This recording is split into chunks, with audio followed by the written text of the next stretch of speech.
Muy buenos días, les damos la bienvenida a nuestros seguidores del canal de las Empresas Verdes.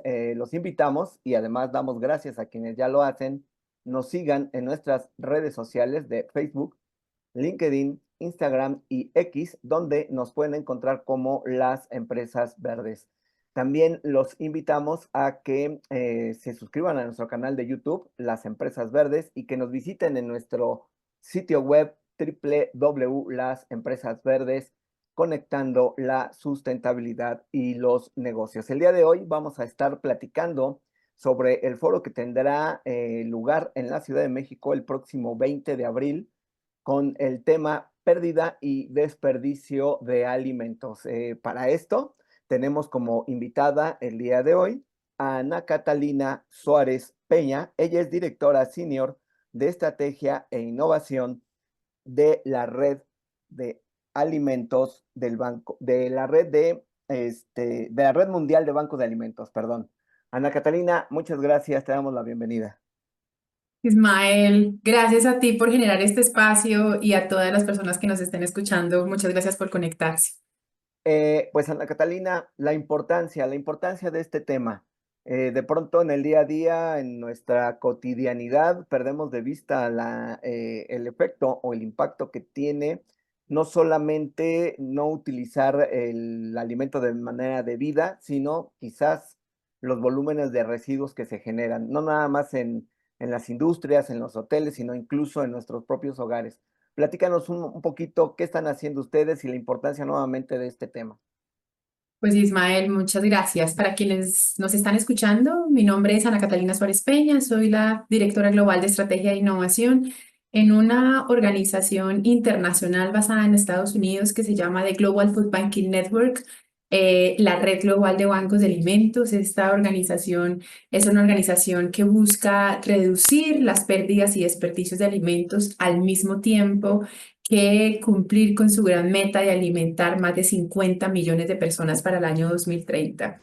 Y es que desde 1945 y antes hay datos relevantes de que el 10% de los alimentos que se producen en el mundo para ser consumidos por seres humanos no se consumen, son tirados a la basura, no se recogen de los campos, se van a alimentar animales y en otros casos se destinan para a producir compost.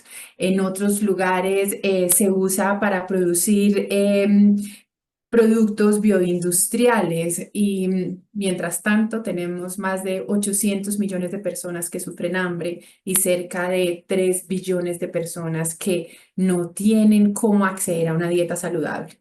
Así que hoy más que nunca es necesario que hablemos de estos temas.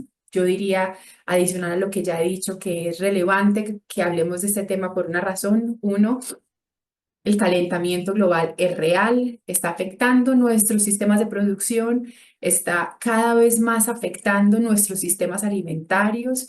Eso conlleva a un segundo elemento y es que las organizaciones, las personas más vulnerables son las más afectadas con el cambio climático. Así que es necesario y urgente que actuemos en que la mayor cantidad de alimentos producidos para ser consumidos por seres humanos se queden en la cadena de abastecimiento y lleguen a esas personas. Ana Catalina, dos preguntas en una. La primera, ¿en dónde es en donde se detectan dentro de la cadena de producción de alimentos y evidentemente el consumo final? ¿Dónde es en donde detectan los mayores déficit en la utilización de manera debida de los alimentos? Y por otro lado, ¿cuáles son las principales acciones que desde el organismo en el que tú trabajas se están implementando justo para ir remediando estos problemas? Claro que sí. Bueno, hablemos de la cadena de abastecimiento. La cadena de abastecimiento es la que permite que los sistemas de alimentarios finalmente funcionen y lo que busca es abastecer de alimentos a través de sus diferentes estadios a toda la población, a todos los seres humanos. Empieza por el sector agrícola, que es la producción agrícola de frutas y verduras en su mayoría, pero también tenemos obviamente la proteína animal y la proteína vegetal, leguminosas. Luego tenemos todo el proceso de manufactura de esos alimentos, de transformación de esos alimentos o reempaque. Luego están el proceso de distribución, transporte y comercialización de esos alimentos. Luego el proceso de comercialización directamente a través de supermercados, grandes tiendas, centrales de abastos. Y luego tenemos algo que se le llama el sector hospitalidad, y en ese sector de hospitalidad estamos hablando de hoteles, restaurantes y finalmente hogares. Las Naciones Unidas ha dividido el concepto de pérdidas y desperdicios de alimentos en dos. Pérdidas de alimentos es todo lo que se refiere hasta antes del proceso de comercialización, y desperdicios es lo que se refiere a después del proceso de comercialización. Acá es importante entender, para quienes trabajen en temas de residuos, de gestión de residuos, que el tema de residuos se sobrepone a esta idea, porque cuando hablamos de residuos es todo aquello que puede llegar a una disposición final, sea un relleno sanitario, sea disposición final informal a cielo abierto, quema o incineración. Entonces, ese concepto que en el mundo climático se llama residuos, pues se sobrepone a este concepto de pérdidas y desperdicios de alimentos del sistema de Naciones Unidas. Eso es lo primero. Lo segundo es que dependiendo del país y dependiendo normalmente de si es un país de ingresos bajos, medios, o un país de ingresos medio alto, alto, van a suceder pérdidas o desperdicios de alimentos. Hemos encontrado que en los países de renta alta, media, la mayor cantidad de alimentos que se desperdician, para irnos con el concepto de Naciones Unidas, se desperdician en los hogares. Pero nos hemos encontrado que en los países de ingreso bajo, ingreso medio, la mayor cantidad de alimentos que no son consumidos por seres humanos se pierden en el sector agrícola. ¿Por qué? Hay muchas razones para esto. Una, yo quisiera resaltar, tenemos un bajo consumo de frutas y verduras en general. Lo recomendado es que consumamos alrededor de 400 gramos de frutas y verduras al día. En promedio, una persona como tú, como yo, estamos consumiendo entre 220 gramos 220 gramos de frutas y verduras al día, y la población en situación de vulnerabilidad suele consumir entre 40 y 60 gramos de frutas y verduras al día. La gente va a decir que 60 gramos de frutas y verduras al día es una manzana pequeña, pero la población vulnerable no se come una manzana pequeña. Normalmente está asociado más a tubérculos porque les entrega mayor energía para los tipos de trabajo, la mano de obra al tipo de trabajo que ellos acceden. Entonces, ahí es donde se dan en países como los nuestros, como Colombia, como México, como Latinoamérica, África, Asia, la mayor cantidad se pierde en el campo. Mencionaba que está asociado al consumo, pero también está asociada al bajo acceso a tecnologías que tenemos en el campo, a los problemas que tenemos de vías secundarias y terciarias. Y también está asociado definitivamente a que la pobreza rural es mucho más alta, en algunos países el doble que la pobreza urbana, y en tanto eso nuestros productores y productoras agrícolas pues tienen menos acceso a créditos y a recursos que les permitan producir, contrastado con unos consumidores que somos cada vez más exigentes, esperando el mango perfecto, el nopal perfecto, con el color perfecto, con el tamaño perfecto, y esa demanda de rigurosidad en tamaño, forma y color en los alimentos que vienen del campo, pues hacen que se aumenten los alimentos que salen del proceso de la cadena de abastecimiento para seres humanos. ¿Qué hacemos nosotros entonces? Trabajamos con todas las organizaciones. Trabajamos con agricultores y agricultoras, trabajamos con supermercados, con centrales de abastos, con hoteles y con restaurantes, convenciéndolos que esos alimentos que no tienen la forma, el tamaño, el color, esos alimentos que sacaron como una promoción porque era el Día de las Madres o porque era Navidad y no lo pudieron vender, que todos esos alimentos que no pudieron comercializar, pero que siguen aptos para el consumo humano, siguiendo todos los más altos estándares de inocuidad, no los tiren a la basura, no los destinen para compostaje, no los destinen para alimento para animales. nos los entreguen a nosotros los bancos de alimentos. Tenemos una red maravillosa que hace un trabajo impresionante en México, que es Bamex.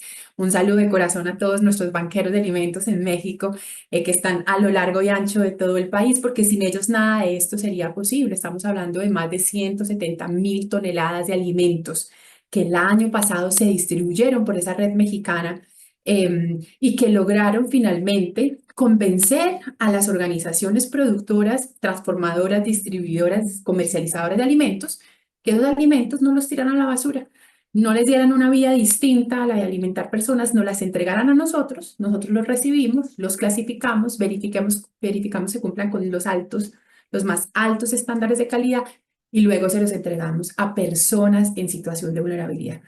Ismael, personas que de ninguna otra manera hubieran podido acceder a esas frutas y verduras, personas que de ninguna otra manera hubieran podido comer los frijoles que les estamos entregando, personas que tienen que escoger cuál comida del día comerse porque no alcanzan a comerse las tres comidas.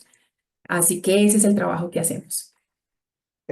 Ana Catalina, no sé si tengas el dato de estos volúmenes que tú nos acabas de mencionar, que se logran redistribuir, para no decir recuperar, se redistribuyen.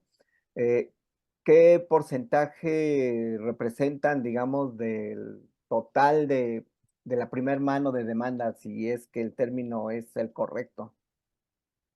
Pues Ismael, el trabajo es gigante, el trabajo que se hace es inmenso. Estamos hablando que para el año 2024 la red de bancos de alimentos que hace parte de GFN, de la red global de bancos de alimentos con quien trabajo, rescató, distribuyó cerca de 600.000 toneladas de alimentos en todo el mundo.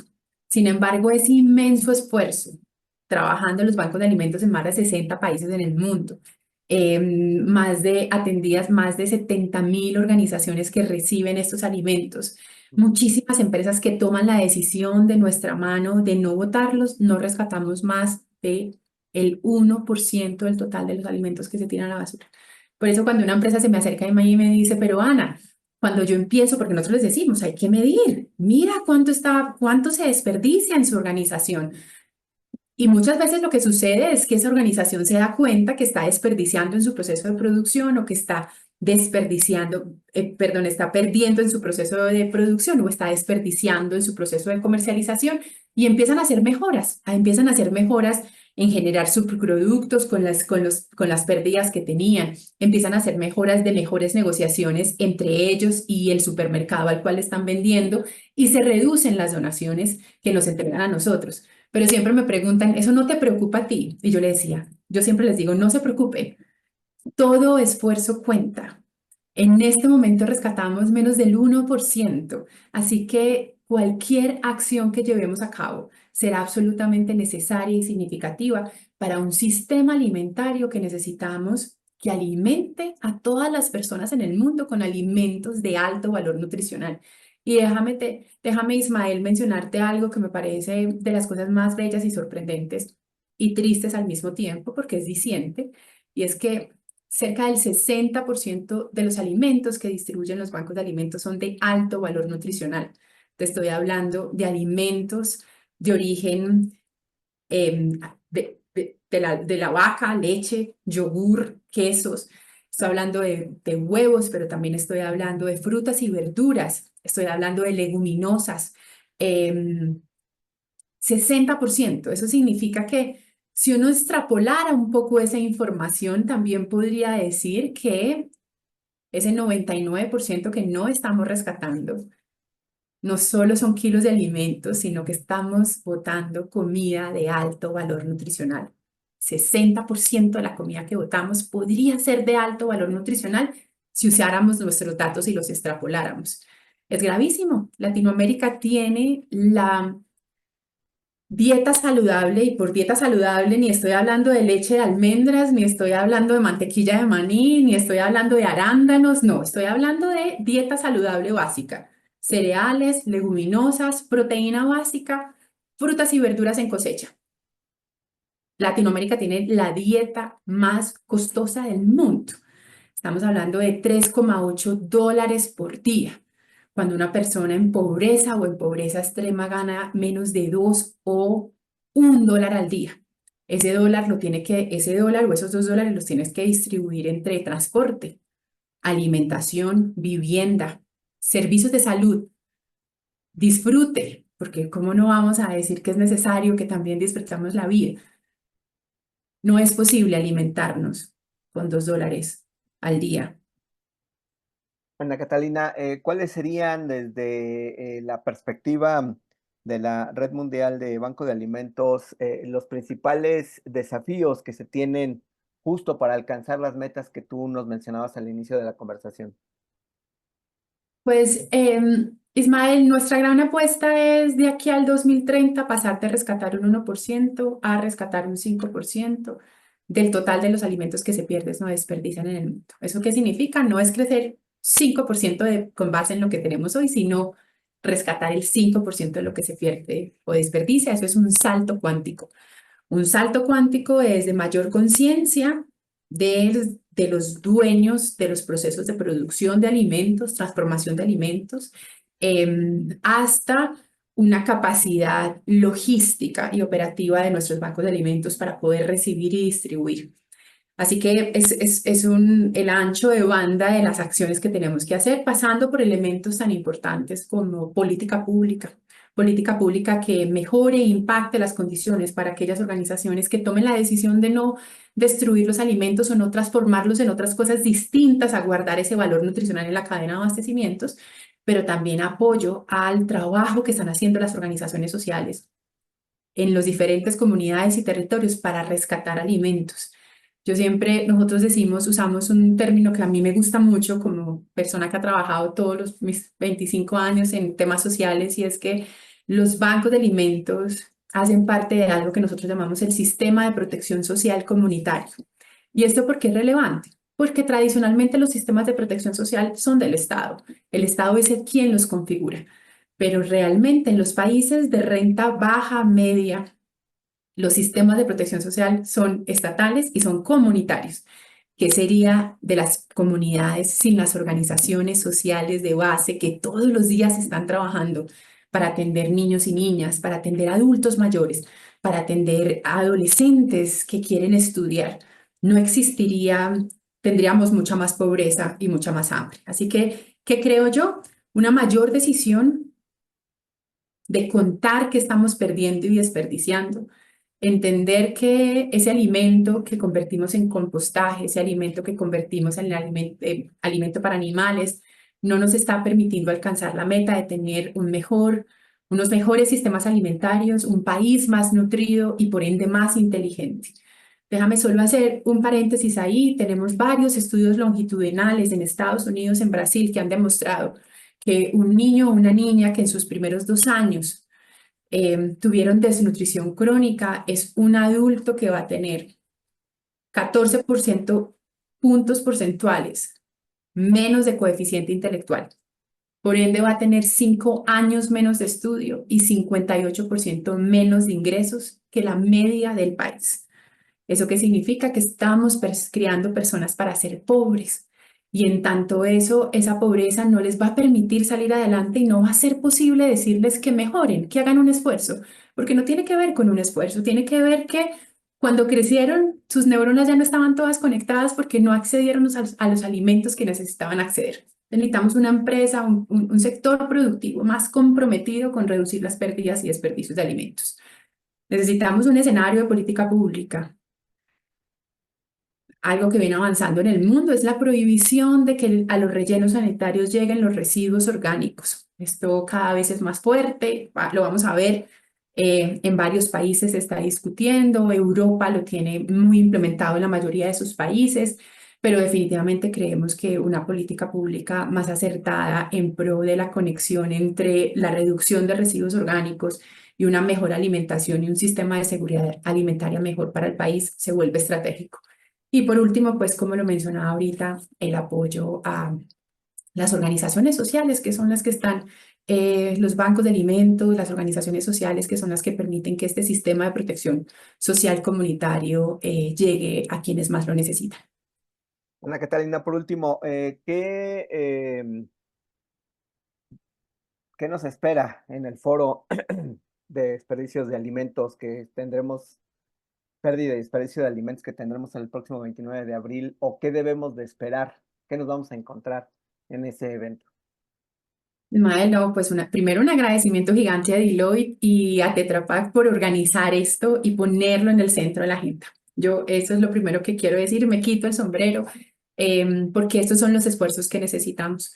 Y necesitamos esfuerzos como la agenda que se ha preparado, que es una agenda muy rica, es una agenda que va desde el saber hacer, qué está pasando en el mundo, pero qué está pasando en Nuevo León, pero qué está pasando en toda México, pero qué está pasando desde temas de tecnología e innovación, qué están haciendo las empresas, qué se está haciendo desde política pública, cómo contribuye el sistema de Naciones Unidas a este tema. Así que lo que vamos a encontrar es una variedad de enfoques multidisciplinarios, multiactores, que nos va a permitir saber que no existe una única solución, que la riqueza está en la diversidad y que la apuesta más importante que todas las personas que estamos involucradas en ese foro estamos haciendo es que en la cadena de abastecimiento se quede el mayor porcentaje de alimentos que lleguen directamente a todas las personas y nos permita tener un mundo mejor nutrido, no solo por nosotros, sino también por el planeta.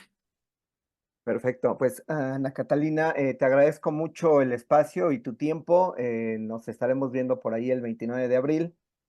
No sé si quieras agregarnos algo más. Por mi parte es todo.